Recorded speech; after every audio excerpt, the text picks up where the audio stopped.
দিনী আই সতীৰ অধিকাৰ যিগৰাকী মহিলাই আচলতে নিজৰ সতীত্বৰ গুণত এক অসাধ্য সাধন কৰি কাললৈ নিজৰ খ্যাতি ৰাখি থৈ গ'ল সেইগৰাকী আই সতীৰ অধিকাৰ সোঁৱৰণত শিৱসাগৰ জিলা অনুসূচিত জাতি ছাত্ৰ সন্থাই আয়োজন কৰিছে আই সতীৰ অধিকাৰ স্মৃতি দিৱস। মই যদি প্ৰথমতে দেখুৱাওঁ যে এক বিশাল মণ্ডপ তৈয়াৰ কৰা হৈছে আৰু সদৌ শিৱসাগৰ জিলা অনুসূচিত জাতি ছাত্ৰ সন্থা আৰু সদৌ অসম অনুসূচিত জাতি মহিলা ঐক্য মঞ্চৰ উদ্যোগত অহা কালিলৈ 18 মে তাৰিখে এক দিনজোৰা বৰ্ণাঢ্য কাৰ্যসূচীৰে এই যি সতীৰ অধিকাৰ স্মৃতি দিৱস আয়োজন কৰা হৈছে। আৰু মই প্ৰথমতে পৰিৱেশটো দেখুৱাইছোঁ যে যথেষ্ট এক বৰ্ণাঢ্য কাৰ্যসূচীৰে আয়োজন কৰা হৈছে আৰু বিভিন্ন ধৰণৰ কাৰ্যসূচী দিনতীয়াকৈ লোৱা হৈছে। আৰু মই যদি কাৰ্যসূচীৰ কথা কওঁ তেতিয়াহ'লে এই বৰ্ডিং খেলপথাৰ দেখিবলৈ পাব যে এই এক বিশাল মণ্ডপ মই কৈছোঁৱেই যে বিশাল মণ্ডপ নিৰ্মাণ কৰা হৈছে।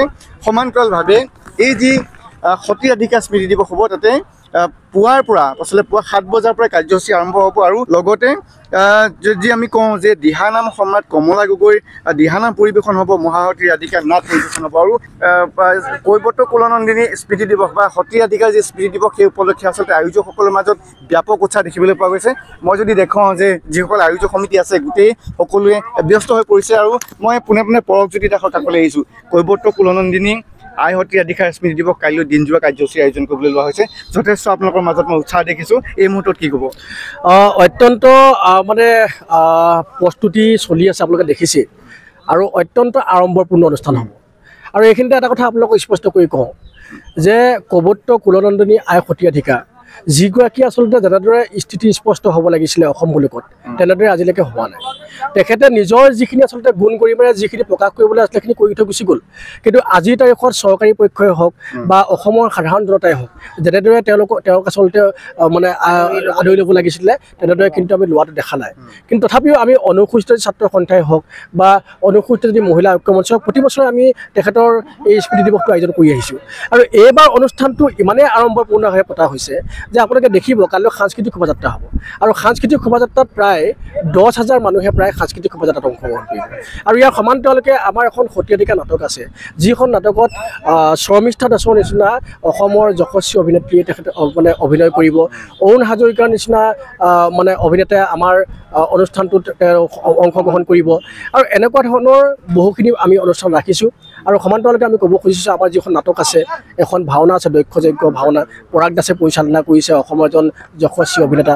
মুঠৰ ওপৰত কালিলৈ যিটো অনুষ্ঠান হ'ব সেই অনুষ্ঠানটো অত্যন্ত আড়ম্বৰপূৰ্ণ হ'ব, মানুহে দেখি ভাল পাব। আৰু আমি আহ্বান জনাম সাধাৰণ জনতালৈ, কাৰণ এই অনুষ্ঠানটোৰ জৰিয়তে আমি হিমা দাসকো কুলৰত্ন বঁটা দিবলৈ গৈ আছোঁ। গতিকে হিমা দাসো উপস্থিত থাকিব। গতিকে সমগ্ৰ অসমবাসী ৰাইজক আহ্বান জনাইছোঁ, সমগ্ৰ শিৱসাগৰবাসী ৰাইজক আহ্বান জনাইছোঁ, সমগ্ৰ অনুসূচিত জাতি ৰাইজক আহ্বান জনাইছোঁ যে আপোনালোকে অহা কালিলৈ মাত্ৰ এটা দিনৰ কাৰণে আপোনালোকে বৰ্ডিং খেলপথাৰলৈ আহক আৰু আপোনালোকে আমাৰ এই অনুষ্ঠানত অংশগ্ৰহণ কৰক।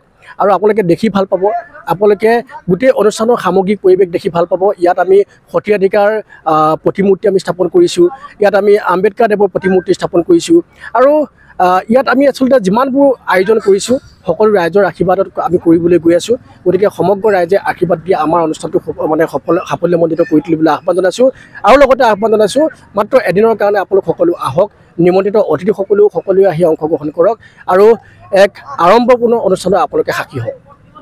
মই ববিতা দাস আছে অনুসূচিত জাতি মহিলা ঐক্য মঞ্চৰ, কি ক'ব? কি ক'ম মানে আমাৰ ভালেই লাগিছে, খুব উৎসাহেৰে আমি অনুষ্ঠানটো পাতিবলৈ লৈছোঁ যে এনেকুৱা এটা অনুষ্ঠান আমাৰ অসমত আজিলৈকে হোৱাই নাই। কিন্তু শিৱসাগৰ জিলা অনুসূচিত জাতি ছাত্ৰ সন্থা আৰু সদৌ অসম অনুসূচিত জাতি মহিলা ঐক্য মঞ্চৰ উদ্যোগত আমি আই সতীৰ অধিকাৰক এনেদৰে এটা উৎসৱ পালন কৰিম বুলি মানে ভাবাই নাছিলোঁ। যদিও তথাপিতো আমি উৎসাহ উদ্দীপনাৰে আৰু বহু কষ্টৰ মাজেৰে আমি এই অনুষ্ঠানটো পাতিবলৈ আগবাঢ়িছোঁ। আৰু কালিলৈ এই অনুষ্ঠানটো আৰম্ভ হ'ব পুৱা 7 বজাৰ পৰা। গতিকে মই অসমবাসী ৰাইজক সকলোকে জাতি ভেদ বৰ্ণ কোনো বাদ বিচাৰ নকৰি তেওঁলোক সকলো আহক আমাৰ এই অনুষ্ঠানটোলৈ আৰু এই অনুষ্ঠানটোৰ ঐতিহাসিক সাক্ষী ৰূপে মানে স্বীকৃতি লওক। ধন্যবাদ জনাইছোঁ। আৰু বাইদেউ আছে, মই আপোনাৰ ওচৰলৈ আহিছোঁ যে কাইলৈ অনুষ্ঠান আছে, সকলোৱে যথেষ্ট কষ্ট কৰিছে, আপোনালোক কি ধৰণে ব্যস্ত হৈছে? আমি ব্যস্ত হৈ আছোঁ, আমি বিভিন্ন প্ৰকাৰে আমি এতিয়া কাৰ্যালয়ত বহিছোঁ। আমি পকা মিঠৈ বনাই আছোঁ সমূহ ৰাইজৰ কাৰণে, আৰু এতিয়া আহিছোঁ আমি দিনজোৰা ইয়াত কাৰ্যসূচীৰে অংশগ্ৰহণ কৰিবলৈ কাৰণে, আৰু কাইলৈ আমি দিনটোতো থাকিবই লাগিব ইয়াত। আৰু ইয়াৰ যোগেদি মই সমূহ অসমবাসী ৰাইজক আৰু শিৱসাগৰবাসী ৰাইজক আদৰেৰে আমাৰ অনুষ্ঠানটোলৈ নিমন্ত্ৰণ জনাইছোঁ। হয়, ধন্যবাদ জনাইছোঁ। ক'ব লাগিব যে আচলতে কাইলৈৰ দিনটো সঁচাকৈ এক আড়ম্বৰপূৰ্ণ দিন হ'ব। শিৱসাগৰ বৰ্ডিং খেলপথাৰলৈ আহিবলৈ সকলোকে যি আয়োজক সমিতি তেওঁলোকে আহ্বান জনাইছে। আৰু এই যি আচলতে কৈৱৰ্ত কুলনন্দিনী সত্ৰাধিকাৰ যি স্মৃতি দিৱস, তাৰ কাৰণে আয়োজক সমিতিয়ে গোটেই যি পৰিৱেশ, মই যদি অকণমান ইফালে দেখাওঁ যে আচলতে যিসমূহ কাৰ্যসূচী ৰূপায়ণ হ'ব তাৰ কাৰণে গোটেই যি আচলতে ইনফ্ৰাষ্ট্ৰাকচাৰ বা আন্তঃগাঁথনি সাজু কৰি তোলা হৈছে। আৰু যিজন ব্যক্তিয়ে এই যি সামগ্ৰীসমূহ নিৰ্মাণ কৰিছে তেওঁ হৈছে শিৱসাগৰৰ বিশিষ্ট ভাস্কৰ্য শিল্পী ৰূপম বেজবৰুৱা। আৰু ৰূপম বেজবৰুৱাৰ লগতো আমি কিছু কথা পাতিছিলোঁ, সেইখিনিও দেখুৱাই লৈছোঁ। আৰু বৰ্তমান সময়ত মই এগৰাকী বিশেষ ব্যক্তিৰ লগত উপস্থিত আছোঁ, আৰু যিগৰাকী ব্যক্তিয়ে এই আহিবলগীয়া যি সত্ৰাধিকাৰ স্মৃতি দিৱস তাৰ বাবে বিশেষ কামত নিয়োজিত হৈ আছে। মই তেখেতক চিনাকি কৰাই দিছোঁ। তেখেত হৈছে ৰূপম বেজবৰুৱা। আৰু মই পোনে পোনে তেখেতৰ পৰাই জানিম তেখেতে কি ধৰণে এই সত্ৰাধিকাৰ স্মৃতি দিৱসৰ লগত কি ধৰণে জড়িত হৈছে। নমস্কাৰ। বিশেষভাৱে মোক দায়িত্ব দিলে সত্ৰাধিকাৰ দিৱসৰ সমস্ত যিখিনি লাগতিয়াল বস্তুখিনি প্ৰস্তুত কৰিবৰ কাৰণে।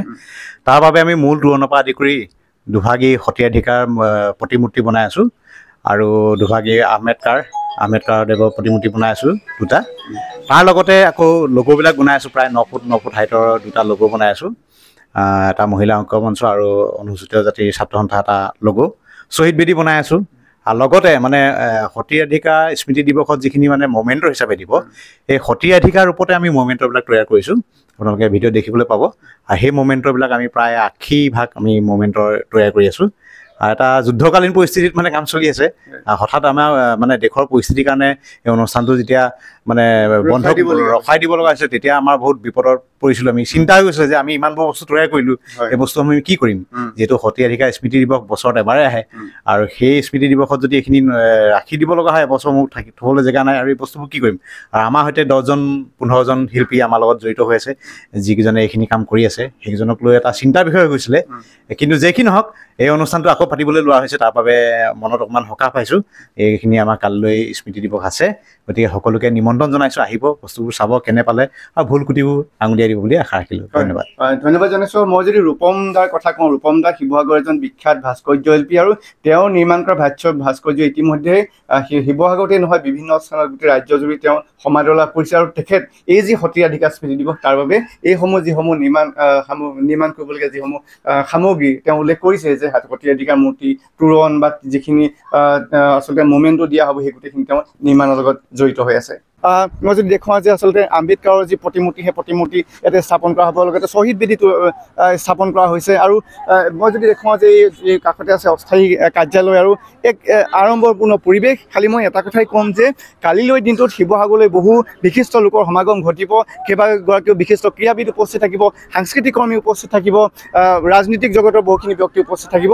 গতিকে উদযাপন সমিতিয়ে আহ্বান জনাইছে যে এটা দিন আপোনালোকে সত্ৰাধিকাৰ স্মৃতিত আপোনালোকে পাৰ কৰক, আপোনালোকে বৰ্ডিং খেলপথাৰলৈ আহক, আৰু এই সত্ৰাধিকাৰ যি আচলতে যি তেওঁৰ গুণৰাজি, সেই গুণৰাজিৰ বিষয়ে অলপ হ'লেও ৰোমন্থন কৰক, আৰু কাইলৈ যি আচলতে বৰ্ণাঢ্য কাৰ্যসূচী, সেই বৰ্ণাঢ্য কাৰ্যসূচী আমেজ লওক।